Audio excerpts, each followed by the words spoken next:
I went into therapy being like, everyone else is the problem. Yeah. They say we go to therapy for those that don't go to therapy. Yeah. But like I legit was like, I'm not the issue, they are. How do I deal with them? And Right. in therapy, I have found that I'm the drama. I feel like we're getting the real behind the scenes.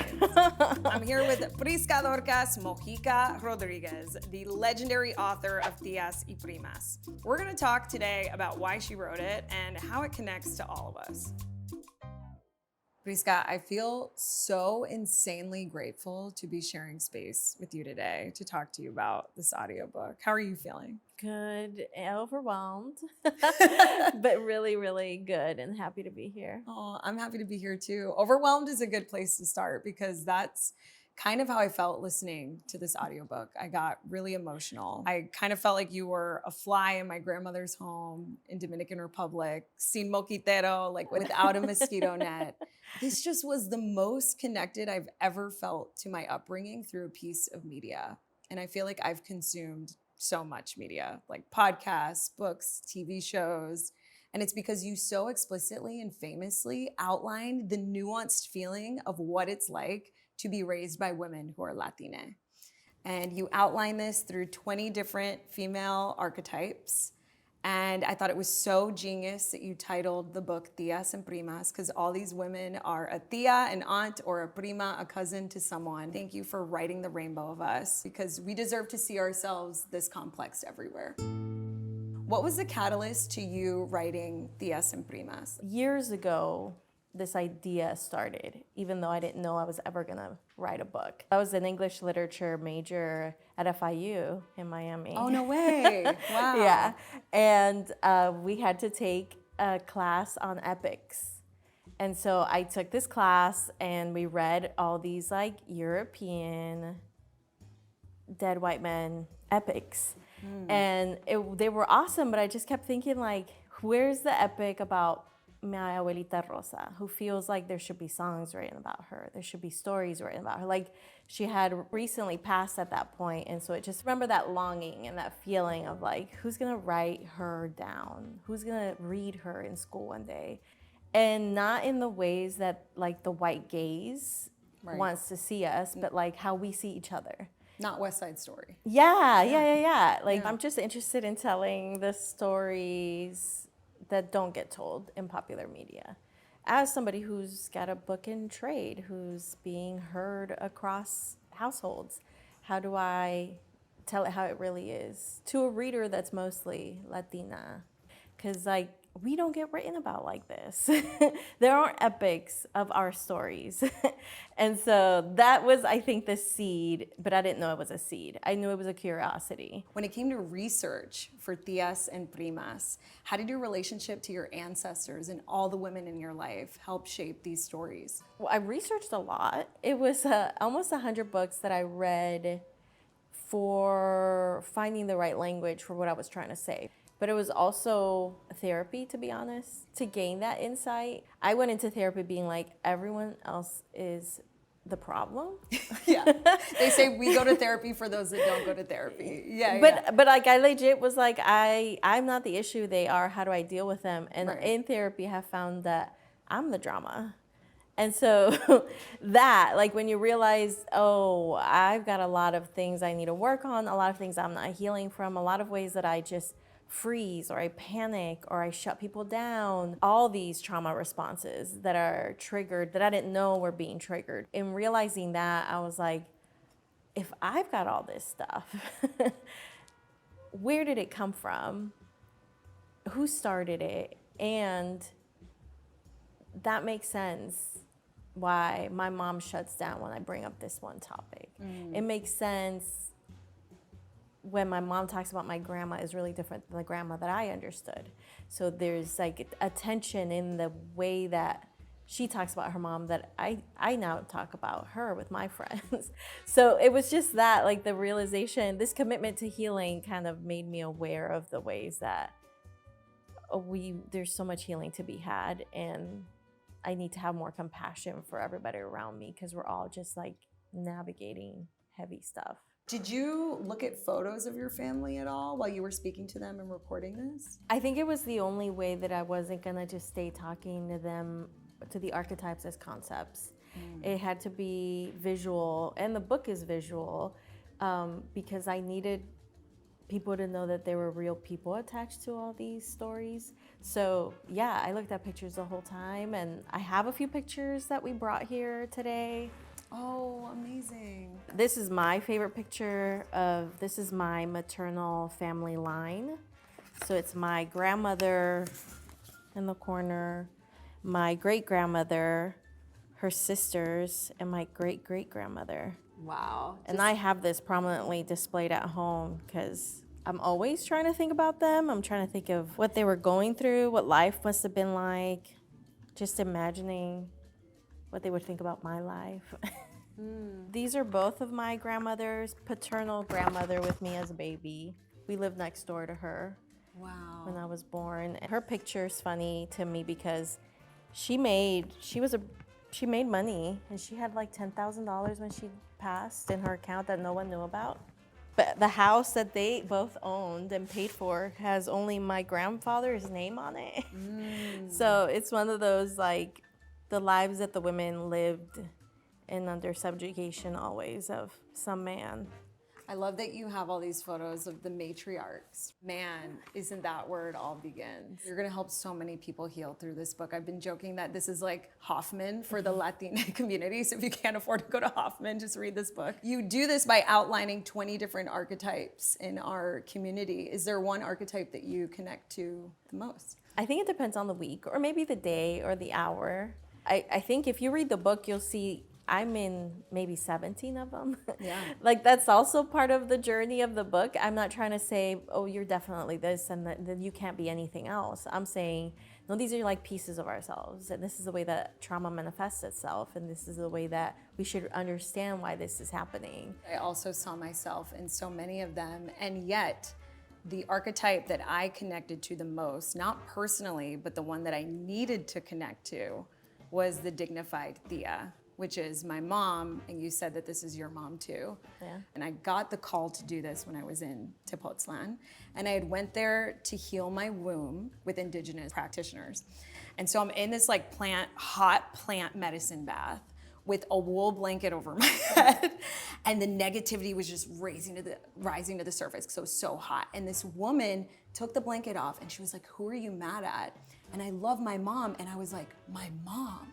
And I didn't understand why I was mad until I listened to your audiobook, Tías y Primas, the chapter on the dignified Tia, where I was like, oh my God, this helped me understand my mom in such a better light. Yeah. You used a word that I thought was so ballsy while describing this woman who is very prideful, but has a little air of rage in her. You used cruel. And I was like, whoa, that's so ballsy. Were you nervous to use that word? And how did you land on that? Not at all. Because I think if we stop viewing people as just you're a good person and you're a bad person, if we just get out of that binary, we can understand that people can be cruel and still be people we love.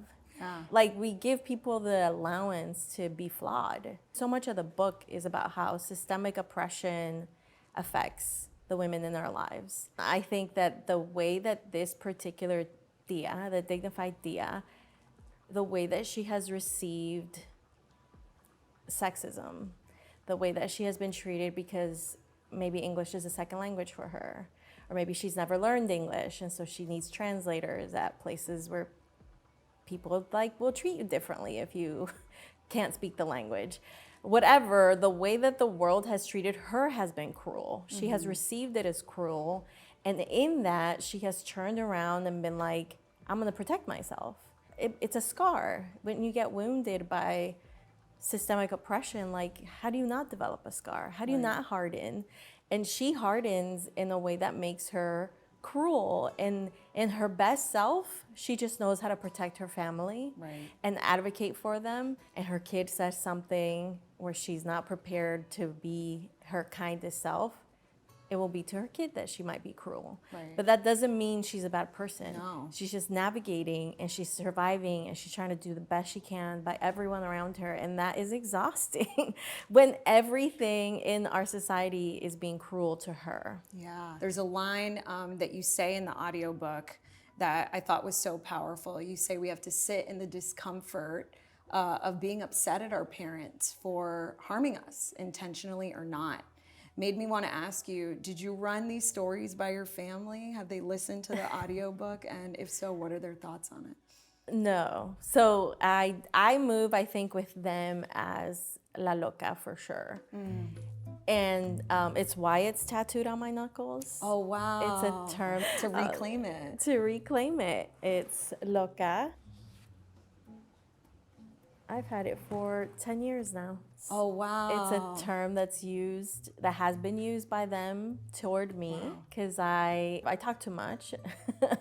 I question too much authority. I always have. My mom has said, you're too smart for a woman. So like I've understood that what I say and how I move in the world is scary to them.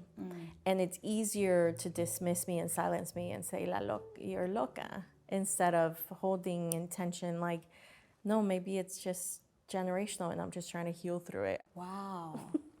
My favorite part of the audiobook is at the end of each chapter and archetype, you speak directly to each woman. Because that was such a beautiful and interesting choice, why did you decide to speak to each archetype at the end of each chapter? And what was it like recording that for the audiobook? It was really weird because I, at my not working at myself version, am 100% dignified Tia. I hate being told what to do. And so I wrote the first book that way. I'm not telling anyone what to do. I'm gonna tell you what I did, but you make your own decisions. And the second book, it was like, you know what? Do the thing that scares you. Try telling people what to do. Wow. And see what happens. And I think it's gonna have a different reception. Because it is like a lot of raw storytelling, a lot of wound diving that I wanted to give people some hope to latch onto. Things are hard, but there are strategies that we can utilize to help each other and get to know each other and really form bonds with one another. So I'm relying on hope to construct this book for a reader who's open to that. Yeah, and you can hear the hope when you speak to each archetype.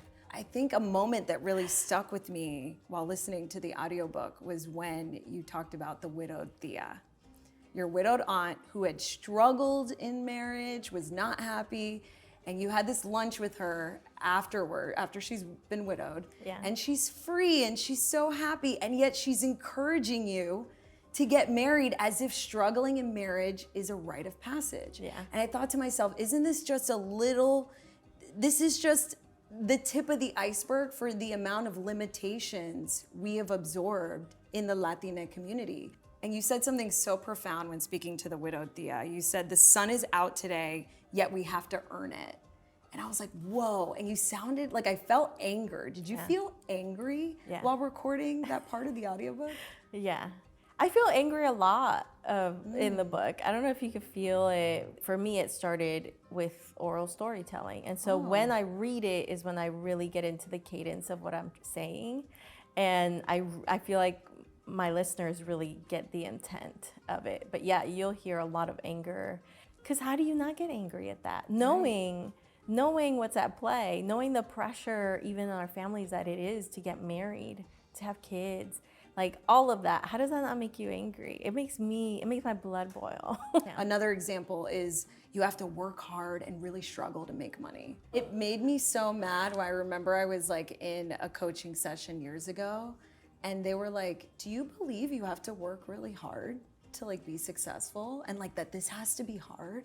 And I was like, yeah, everyone around me growing up still thinks that. Yeah.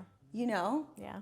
So it does make me angry. But to hear you talk about some of the things you just mentioned, you take a step back, right? For people who have done inner work, what's under anger, and that's grief. And there's also a lot of grief in this audiobook. Yeah. And I just wanted to say thank you for really being so emotional and vulnerable. Like you are so vulnerable in Tías y Primas, and I felt grief the most while listening to 4 different archetypes. The first being La Tía Loca, the crazy aunt, which you identify with the most. This is the black sheep of the family, described as a woman who's difficult. When I left Catholicism and found my own relationship with God, I was La Tía Loca. I felt grief when you spoke about the childless Tía. Yeah. You know, your aunt that doesn't have children, and you so beautifully and vulnerably shared that your womb couldn't carry a pregnancy, and you reconciling with the sadness because you've been told your whole life that your purpose is to bear children. Yeah. I felt grief when you spoke about the archetype of La Queer Tía. Yeah. And you had a family friend who was queer and your family shunned them. My family would do the same, ese pájaro, you know? And how when you came out as queer, you reconciling with knowing how they already felt about that. Yeah. And then last but not least, of course, the Te estás engordando, tía. And everyone I have been telling in my community to read this book was like, yeah, I had an aunt that told me I was too fat, and I can't unhear the comments that they said. Yeah. What came up for you while you were sharing these like deeply intense and beautifully vulnerable and emotional anecdotes? And was there a recording of one of those archetypes that sticks out to you? It's different to write it for sure than to say it out loud. A lot more stuff than I was aware would come up during the childless, child-free Tia, for sure. It's actually a journal entry that I've written about my infertility journey. Pieces of that ended up there. Wow. I was like, I can't tell this story any other way than the way that I've lived it. I don't think every childless Tia has this story. I think there are some people who just are perfectly okay with never having children, but that wasn't my story. And so I told it the way that I've lived it. And although I am pleased that I don't have kids today, and I like the life that I get to live because I don't have kids today, Right. it didn't always look like that. Because I was raised around women who were like, since I was like 5, you're gonna be such a good mom. Right. Like those were the affirmations that I received. And so like I of course thought that's my role in life. That's who I'm going to be in life. And so saying it out loud and really sitting in that letter that I've written to myself, that I've spoken to myself, was really hard to get through. I remember even the producer a few times would just be like, can you say that slower? Can you take your time with that? Because I was And just you're- rushing. Wow. Yeah, because it was hard to just say it all. It's so raw, and it still is so raw. What do you think is the most surprising discovery you made about yourself while writing Tías y Primas? I don't know if it's a discovery, but I definitely have become clear that I've got so much work left to do. Because as I'm writing these women, I found resentment toward them that I knew that wasn't the point. I knew what I was trying to do in this book, and I knew that there wasn't room for that. And so I was like, okay, this is something I need to take to therapy. Generational trauma is deep. And it pops out of nowhere and you don't even notice it. I think it's like almost autopilot for a lot of us. And we can stay in that mode or we can shift. It is so ingrained, but I just want to share with you that you can't, if you hadn't lived and worked through that resentment that all of us feel towards each other, we can't come to loving each other, which is the point of your book. Yeah. And you so beautifully explain that. Who would you say is the ideal listener for Tías y Primas? I would like everybody to read it. I would be cool to see a book like mine that doesn't center anybody but your abuelitas and your tías and primas to be the kind of book that sparks conversations. It will, and it is. And I just want to thank you as one book smart prima to another, right? That archetype was so beautiful. How you outlined these are typically the women that get out first or go to college first generation. 71% of our community doesn't go to college because they stay home to support their families. So Prisca, thank you so much for being an academic of our community and for writing this book. and for sitting down and talking to me about it. You are a legend. Thank you. Thank you for having me. Of course. And thank you guys so much for watching. It is now time for you guys to dive into these incredible stories firsthand. Please check out Prisca Dorcas Mojica Rodríguez's audiobook, Tías y Primas, now available on Audible.